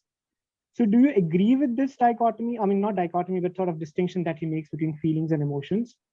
And concomitantly, because you have also worked on the history of affect theory, like the evolution, how it evolved. Do you think that the frameworks of maybe Masumi, the way Brian Masumi interprets affect, or Bergson interprets affect, can it also have a role in sort of disentangling our questions that we have raised here? Like, how do the phenomenological affect that you are espousing in this book, how does it becomes more comprehensive when we take that framework into account? So these are my reflections. Yeah, those are wonderful questions. So part of the backdrop to this book was a colleague of mine and I received a grant, and the grant was specifically designed to help me write chapter 4 of the book, which was the psychology chapter, which you're mentioning, where I talk about Damasio. The grant that we received. So one of the issues that I often have when I read humanities scholars talking about the science is that humanities scholars tend to rely on pop science. They tend to rely on a particular kind of book that is written by a scientist for a general audience. I'm not anti-pop science, but it's also not exactly, and I've done this myself. And so I pursued this grant with my colleague because we wanted to move beyond just responding to pop science and to actually get into the peer-reviewed literature where the work of science is actually being done. So our grant provided us with funds to hire 2 practicing academic psychologists to work with us to develop reading lists drawn from contemporary peer-reviewed literature that would allow us to actually get into the details of how this science is being done. So I spent quite a bit of time reading contemporary peer-reviewed literature on the psychology of emotions, and especially how emotion science thinks about cognition. And one of the conclusions that I reached is that there are certain things that a lot of emotional psychologists agree on, and one of them is that emotion and cognition are fundamentally related. I came to the conclusion that it was not a particularly controversial thing to say that thinking and feeling were united, that many emotion psychologists have already come to this conclusion, and the things that I say in this book might actually be sort of bland to them because they've already arrived at this consensus. I mention all of this, though, because there are also things that they disagree about. And one of the things that they disagree about is the nature of emotions themselves. So when you read different scientists who are talking about emotion, they will often have something like, here's my definition of emotion, here's my definition of feeling, here's my definition of thinking, of affect, here's my definition of mood, and they will come up with a framework, and then they'll talk about that for the purpose of their book. The problem is that those frameworks are not widely shared. Different scientists have very different ways of defining these words. There's actually a lot of a kind of unsettlement at the heart of the field, where people just fundamentally disagree about even what these core words mean. So to your question, do I agree with Damasio's framing of feeling and emotion as sort of existing in separate domains? I don't really, because my sense is that that is a framework that he created for a few of his books, but is not actually widely shared among scientists. One of the things that I do in this book, though, is try to be sort of light touch about definitions. I don't think that there are really good ways of differentiating feeling, affect, and emotion out there. I just don't think that we have them. So I tend to use the words interchangeably. I'm open to the possibility that at some point in the future, we'll come up with a more effective way of differentiating feeling, affect, emotion, mood, these other related terms. But for my purposes in this book, it was enough to use them more or less synonymously. To your question about Masumi, so you very generously engaged with some of my other work, so you know that I have some criticisms of Masumi. There are some things that I think that Masumi points to that are valuable. But overall, I'm not convinced that Masumi is a philosophically coherent thinker. I don't think that there is, I think that he has some core motifs that he brings up again and again, but I don't think that he actually is as useful for this conversation as I had hoped that he would be when I began this project. Masumi has a tendency, in my experience, to sometimes reiterate the thinking-feeling binary, to talk about affect as fundamentally separate from cognition. You can see this in his article, The Future Birth of the Affective Fact, in the Affect Theory Reader, where he very, very clearly talks about feeling as something that contaminates reason, as something that makes it harder for us to think properly. But in other books, like his more recent material in particular, Onto Power, for instance, he seems to talk about thinking as something that emerges from feeling, which I think is more Spinozist. You might recall from Evolution of Affect Theory, I have an argument that there is a Bergson line of Deleuze and there's a Spinoza line of Deleuze, and they have very separate, they diverge, even though Deleuze talks about them as if they're doing the same thing. Just, this is a longer conversation, but just in general, I tend to prefer the more Spinoza-oriented version of Deleuze rather than the Bergson-oriented version of Deleuze. And so similarly with Masumi, when Masumi sounds more like Spinoza, I'm more sympathetic to his project. And when he sounds more like Bergson, I find myself less sympathetic. What do you have to say about Rubinstein's metaphysics? I mean, the first question that I had to concern about metaphysics. What you're saying there. Yeah, I think, there's a joke that continental philosophers are all failed poets and analytic philosophers are all failed mathematicians. Have you ever heard this? And I think it's a funny joke, but I actually think that it spotlights an interesting truth, which is that continental philosophers see what they do as akin to poetry, and analytic philosophers see what they do as akin to math. But the interesting thing is that I'm very convinced by mathematicians that math is very emotional, that math comes along, is very exciting. There's something very thrilling about feeling like you are building a meticulous proof. I think that's the emotional dimension of analytic philosophy, and I think it's the emotional dimension of metaphysics. People like to joke about, in the Middle Ages, the joke was that the metaphysicians are obsessed with how many angels can dance on the head of a pin.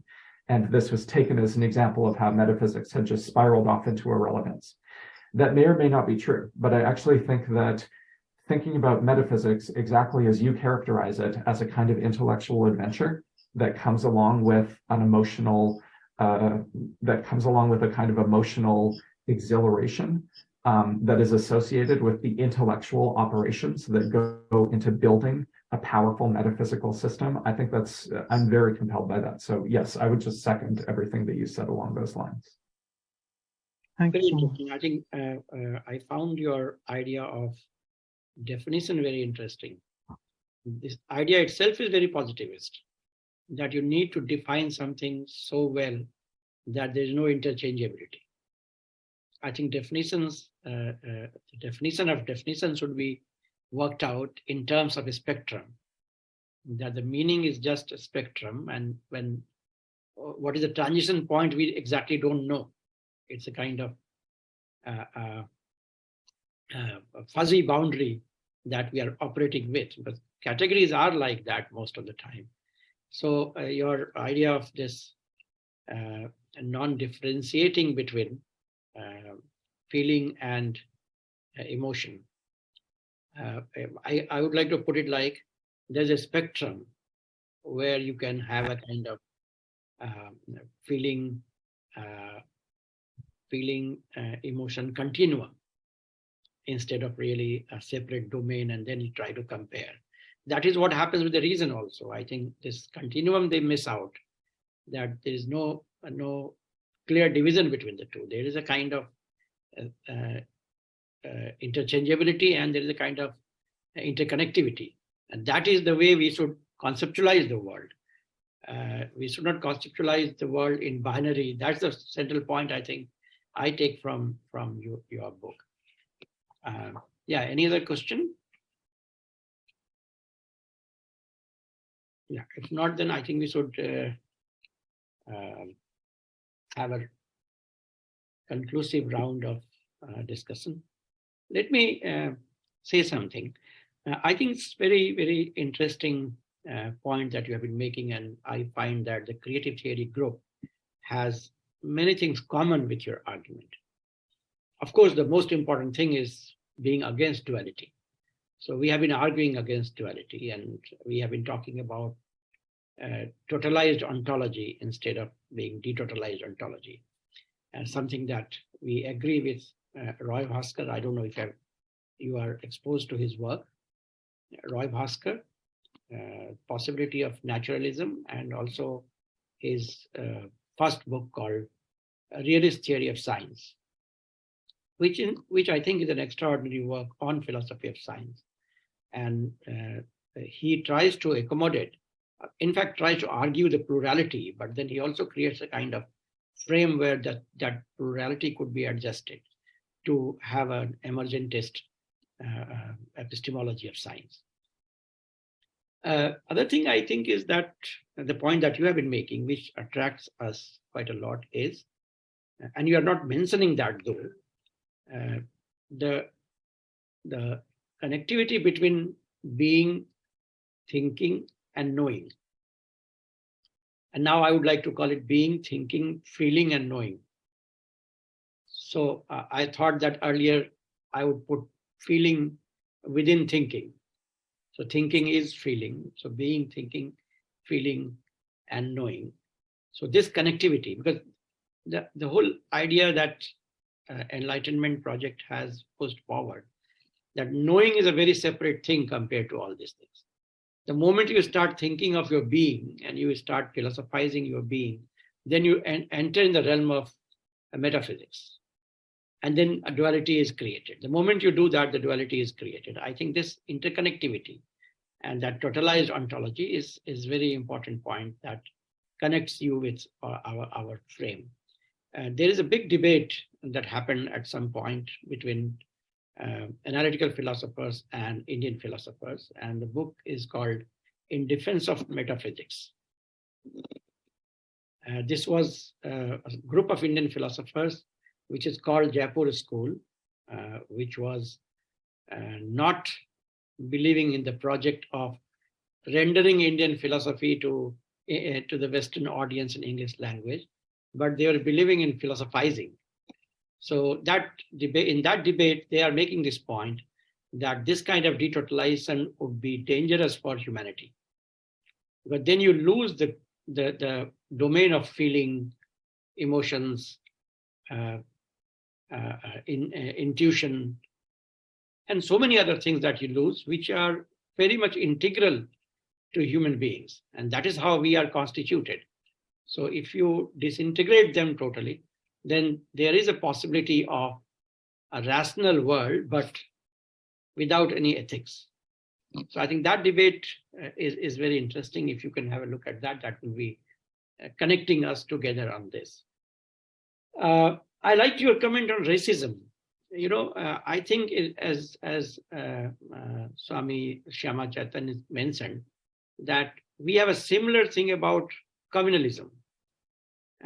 When I talk to people about why do you like this regime, or why do you think that this right wing is good, most of them don't get into reason. They begin with reason, but very soon they say that we feel good about it. That feel good is a problem for them. So it means that the political decisions or political rationality is also connected with a lot of emotions and feelings. So that is where we really need to understand. And I think your framework has a good consequence for understanding the political reality also. I would like to ask a question. What is the larger consequence of your argument for the religious studies departments or the discipline of religious studies? Because that is where I didn't find much, or maybe I missed it. But I think that helps us moving beyond religion as ideology, identity, and faith. That takes us to religion as knowledge. Because you are actually trying to reconstitute the idea of epistemology itself, which has feeling as integral part of that. And if that we include, then probably we will understand, or the entire world of religion will open to us. Not that we have uncritical acceptance of whatever is existing there, but probably we can also, on the basis of this reason-emotion continuum, we can critically engage with religion. And we can kind of think of what I call transformative religion, the religion that is, or liberative religion.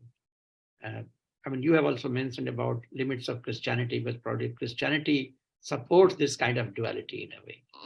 So I'm not sure, I don't have much idea of Christianity, but I can say that traditional Hindu philosophy, or what you call the Indian intellectual tradition, has been against duality, and fortunately, it was not modernized that much to abandon that strength of non-duality.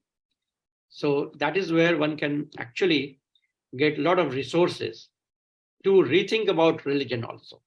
What is religion and what is atheism?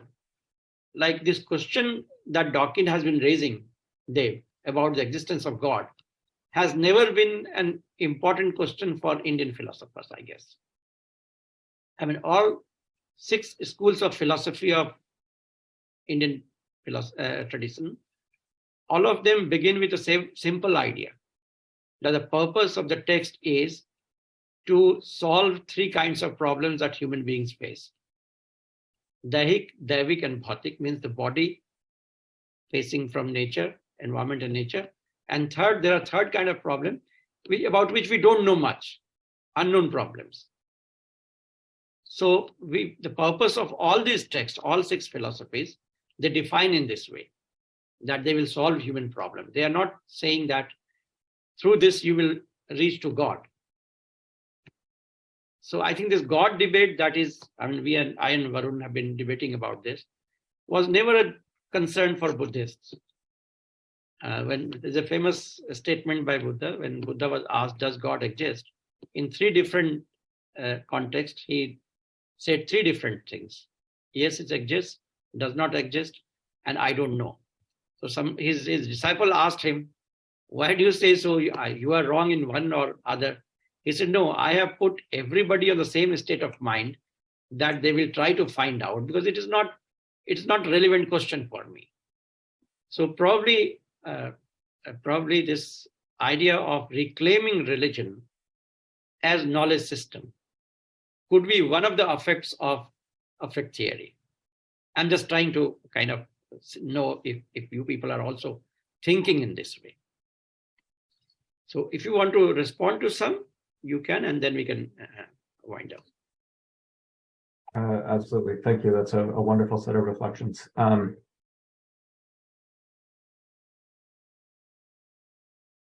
I find what you're saying very compelling. One of the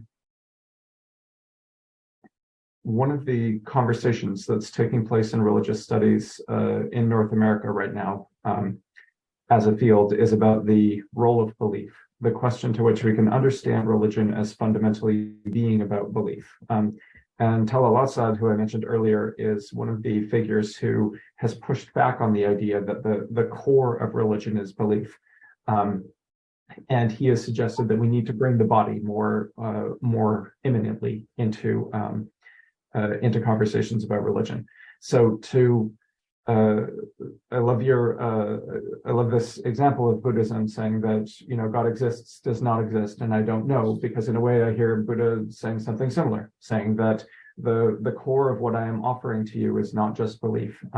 It actually comes back as well to Rush's question earlier about the power of silence. I was thinking about the story of Buddha preaching a sermon by just holding up a flower. And that was the sermon, because that was what needed to be communicated in that moment.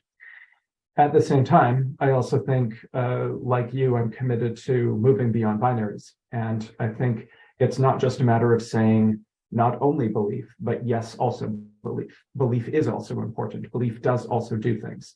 And what I'm suggesting is that in order to understand what belief does, we need to have a clearer picture of how belief feels, how different ideas, different ways of looking at the world are not just abstract intellectual properties, but also have an emotional, a resolute emotional dimension. So that's just to concur with everything that you've just offered to us. Thank you. Thank you very much. Thank you for this wonderful evening. Varun, you want to say something finally to conclude? Thanks to everyone. I would like to thank everyone, including the discussants, Professor Dev Pathak, Divya Jyoti, Professor Thakur, the chair, and the audiences. And lastly, but not least, I would really like to congratulate and thank Dr. Dev Schaefer for this wonderful, wonderful discussion, wonderful, engagement that we had. And I would request him to be, to engage more with us as a group on these discussions and other works that he is doing and will be doing. And we can also perhaps think of collaboration in the future.